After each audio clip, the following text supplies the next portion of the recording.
नमस्कार दोस्तों, आज के इस वीडियो में हम वर्तमान का बहुत ही ज़रूरी मुद्दा एक राष्ट्र एक चुनाव की बात करेंगे।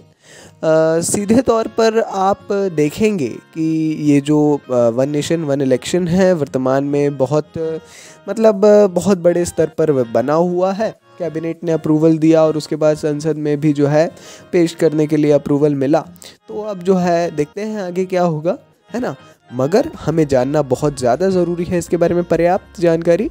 इसकी आज के इस वीडियो में हम अवधारणा, लाभ, चुनौतियाँ वही एडवांटेजेस, डिसएडवांटेजेस और अवधारणा क्या है, थोड़ा सा समिति के बारे में पर्याप्त जानकारी लेंगे। चलिए जी शुरू करते हैं पहली जानकारी के साथ। सितंबर 2023 में केंद्र सरकार ने पूर्व राष्ट्रपति रामनाथ कोविंद जी के नेतृत्व में एक राष्ट्र एक चुनाव one nation one election ONOE के पर एक उच्च स्तरीय समिति का गठन किया, है ना। समिति ने राष्ट्रीय एवं राज्य स्तरीय राजनीतिक दलों के साथ परामर्श किया और संभावित अनुशंसाओं के साथ आम लोगों एवं न्यायविदों के विचार आमंत्रित किए, है ना। एक राष्ट्र एक चुनाव का प्रस्ताव भारत के लोकतांत्रिक ढांचे और संघीय ढांचे पर इसके प्रभाव के बारे में चिंताएं उत्पन्न करता है। तो आप देखेंगे यहाँ पर कि रामनाथ कोविंद जी के नेतृत्व में उनकी अध्यक्षता में एक समिति का गठन किया गया। समिति ने पूरा रिपोर्ट बनाया, राज्य में बात की, अलग अलग राजनीतिक दलों से बात की, है ना, न्यायविदों से बात की, पर्याप्त जानकारी को एकत्रित किया समिति ने, जितनी भी जानकारी हो सकती थी।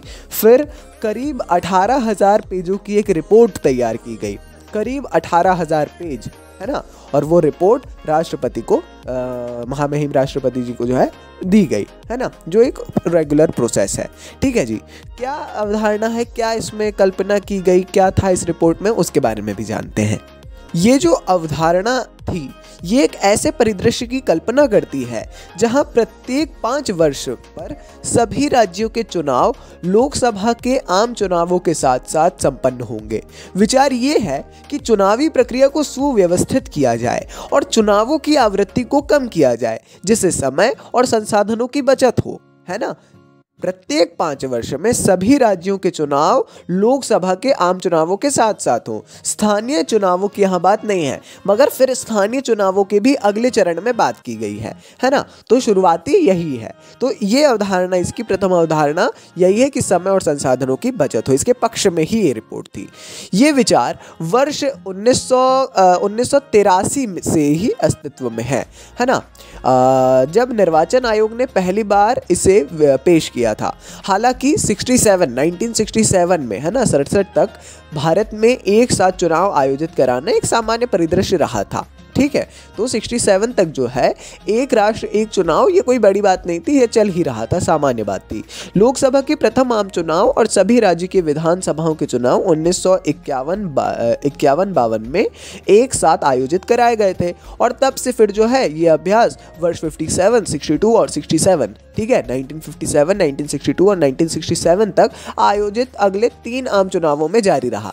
फिर क्या हुआ, 1968 और 69 के बीच में कुछ विधानसभाओं के समय पूर्व विघटन के कारण ये चक्र बाधित हो गया और धीरे धीरे जाहिर तौर पर देखिए सरकार भंग हुई, कहीं पर इस्तीफा दिया या कहीं पर मृत्यु हो गई, आकस्मिक निधन हो गया। तो उस कारण से जो है ये थोड़ा सा यहाँ पर देखने को मिला, यहाँ अव्यवस्था। ठीक है, फिर क्या हुआ, 1970 में लोकसभा का ही स्वयं से ही समय पूर्व विघटन हो गया और 1971 में नए चुनाव आयोजित कराए गए।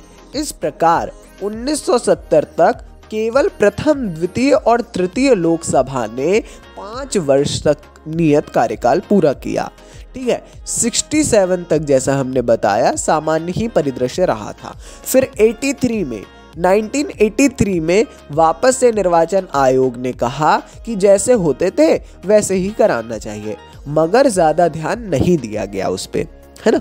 उस समय ज़्यादा ध्यान नहीं दिया जा सका, जिसके कारण जो है वैसा ही फिर चलने दिया गया जैसा आज चल रहा है। मगर अब फिर से शासन का ध्यान इस ओर केंद्रित हुआ है। तो जान लेते हैं शासन क्या लाभ बता रही है और विपक्ष इसमें क्या चुनौतियां बता रहा है, या मुख्यतः क्या लाभ और क्या हानियां इससे हो सकती हैं।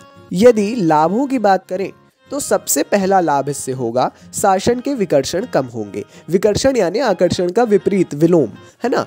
शासकीय कार्यों में आमतौर पर जब भी आम चुनाव आ जाते हैं, देखिए राज्य के काम है तो राज्य जब भी विधानसभा होती है तो हट जाते हैं, और जैसे ही फिर आम चुनाव आते हैं तो भी फिर भी हटना ही पड़ता है। साथ ही स्थानीय चुनाव भी हैं तो उसमें भी हटना पड़ता है ना। तो वर्ष में 3 बार अलग अलग समयों में ये चीज़ होती है, और मतलब पंचवर्षीय में, और विकर्षण देखने को मिलता है। दूसरा, आदर्श आचार संहिता का प्रभाव।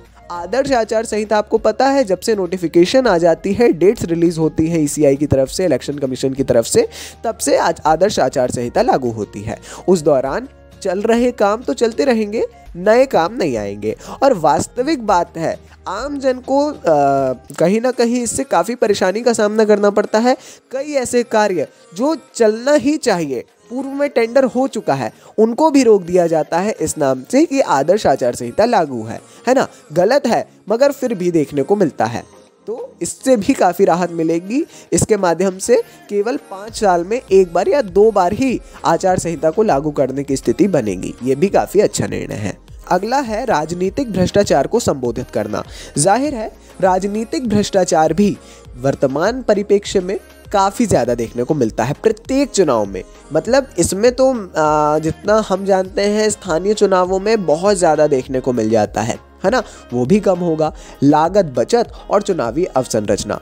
जाहिर तौर पर चुनावों के दौरान में जो है काफ़ी लागत लगती है। मतलब मास्टर ट्रेनर्स के द्वारा पहले ट्रेनिंग ली जाती है, फिर वो अपने अपने ज़िलों में ट्रेनिंग्स देते हैं, उनके ट्रेनिंग में खर्चा, उनके लिए जो भी फूड अवेलेबल करवाना है, टीए है, डीए है, ढेर सारी चीज़ें हैं, उन सब में चुनावी अवसंरचना बनाना, बार बार जो केंद्र हैं उनका डेवलपमेंट, उनका विकास, बार बार उनका निरीक्षण, बार बार जो है जागरूकता करना, बार बार स्वीप एक्टिविटीज़ करवाना। तो ये सारी जो चीज़ें हैं वो काफ़ी ज़्यादा यहाँ पर हानि पहुँचाती है। एक बार चुनाव होंगे तो ये केवल एक बार ही लगेगा। फिर भी देखिए ईवीएम है, इलेक्ट्रिसिटी है, ये बात वास्तविक है। ये आप लोग भी समझते हैं कि कितना ज़्यादा खर्चा होता है, ये हर व्यक्ति जानता है, ये किसी से छुपा हुआ नहीं है। जाहिर है लागत में काफ़ी कमी आएगी। अगला है नागरिकों को सुविधा। एक सबसे बड़ा लाभ ये होगा, वोटिंग परसेंटेज में वृद्धि देखने को मिलेगी। क्योंकि अभी 5 साल में 3 बार जाना पड़ता है ना, और अगर उपचुनाव हो गए तो और भी ज़्यादा, तो यहाँ पे इस चीज़ में कमी देखने को मिलेगी। नागरिकों को जो है सुविधा काफ़ी ज़्यादा मिलेगी, है ना। तो जो समस्या है वो कम होंगी और वोटिंग परसेंटेज बढ़ने की यहाँ पर काफ़ी ज़्यादा हमको वोटिंग परसेंटेज बढ़ता हुआ नज़र आ सकता है। कानून प्रवर्तन संसाधनों का इष्टतम उपयोग। जो कानून प्रवर्तन के संसाधन हैं उनका सबसे सही उपयोग यहाँ पर हो सकेगा, है ना। और राज्य सरकारों के लिए वित्तीय स्थिरता। तो राज्य सरकार भी वित्तीय तौर पर स्थिर हो पाएंगे। जाहिर है ये चीज़ भी आप लोगों को क्लियर है, अगर एक बार होंगे तो वही जो हमने लागत वाली बात बताई वो लागू हो सकती है यहाँ पर भी। अब लाभ जान लिए, मगर कभी भी किसी भी टॉपिक के बारे में पढ़ने के दौरान लाभ, हानियां या चुनौतियां दोनों पढ़ना जरूरी है। इसीलिए जान लेते हैं चुनौतियों के बारे में। एक एक हानि या चुनौती को अच्छे से समझते हैं। सबसे पहला है संवैधानिक चिंताएं और मध्य कार्यकाल पतन। संवैधानिक चिंताएं, देखिए ये जो विषय है ये क्यों ज़रूरी है, क्योंकि हमें संवैधानिक चिंताएं इसमें वास्तव में देखने को मिलेंगी। यहाँ पर जो संवैधानिक चिंताएं हैं, 2 अनुच्छेद हैं, एक शायद 83 है और एक शायद 172 है, कंफर्म नहीं है, मैं माफ़ी चाहूँगा उसके लिए, प्लीज़ कंफर्म कर लीजिएगा, है ना। तो उन अनुच्छेदों का भी यहाँ पर जो है उनको भी चेंज करना पड़ेगा, वहाँ संशोधन लाना पड़ेगा, ठीक है। तो यहाँ पे ये संवैधानिक चिंताएं हैं। और साथ में मध्य कार्यकाल पतन, तो अगर बीच में जैसा परिप्रेक्ष्य शुरुआत में देखने को मिला था कि कैसे ये फेल हुआ 1 नेशन 1 इलेक्शन, तो बीच में कहीं पतन हो गया, कभी लोकसभा स्वयं ही स्थगित हो गई, कहीं कुछ हो गया, तो इस प्रकार से जो है मध्य कार्यकाल भी तो पतन हो सकता है। उस दौरान दोबारा चुनाव करवाना मध्य कार्यकाल के लिए ये तो सही नहीं रहेगा, है ना, क्योंकि ये कानून के अंतर्गत नहीं है, तो संवैधानिक चिंता है। और वहाँ राष्ट्रपति शासन लागू कर देना ये भी सही नहीं रहेगा, है ना। तो ये 2 चीज़ें जो हैं ये बहुत बड़ी चुनौती है, शायद आप लोग समझ पा रहे होंगे। आगे है एक राष्ट्र एक चुनाव को लागू करने में लॉजिस्टिक संबंधी चुनौतियां। लॉजिस्टिक मतलब परिवहन, भंडारण, है ना, पूरे स्टाफ को लाना एक साथ। अभी आप देखेंगे एक राज्य की विधानसभा है तो दूसरे राज्य का पुलिस बल आता है ना। मगर यहाँ पर ये समस्या देखने को मिलेंगी, हर में एक साथ होगा, लॉजिस्टिक में काफ़ी समस्या होगी। ईवीएम्स बढ़ेंगे, वीवीपैट बढ़ेंगे, है ना, साथ में और भी ज़्यादा चीज़ें होंगी, है ना। तो ये वाली चीज़ इसमें देखने को मिलेंगी। यही सेम चीज़ है लागत निहितार्थ और आर्थिक विचार लास्ट में। लॉजिस्टिक बढ़ेंगे तो देखिए प्रति व्यक्ति की हमें व्यय करना पड़ता है निर्वाचन आयोग को या शासन को, वो तो कम होगा, मगर भंडारण में, ट्रेनिंग्स में और इन सारी चीज़ों में काफ़ी ज़्यादा खर्चा देखने को मिलेगा। ऐसा भी एक विचार है ना। साथ ही संघवाद संबंधी चिंताएं, वही संघवाद मतलब कि आप राज्यों को स्वतंत्रता नहीं दे पाएंगे इसमें उतनी ज़्यादा। साथ में आप ये भी देख पाएंगे कि थोड़ा यहाँ पर वो सही नहीं रहेगा। विधि आयोग ने भी इसमें कहा था, जो विधि आयोग होता है ना, अभी वीडियो नहीं बनाया, हम बनाएंगे उस पर, उसका भी यही निष्कर्ष था कि ये सही नहीं रहेगा।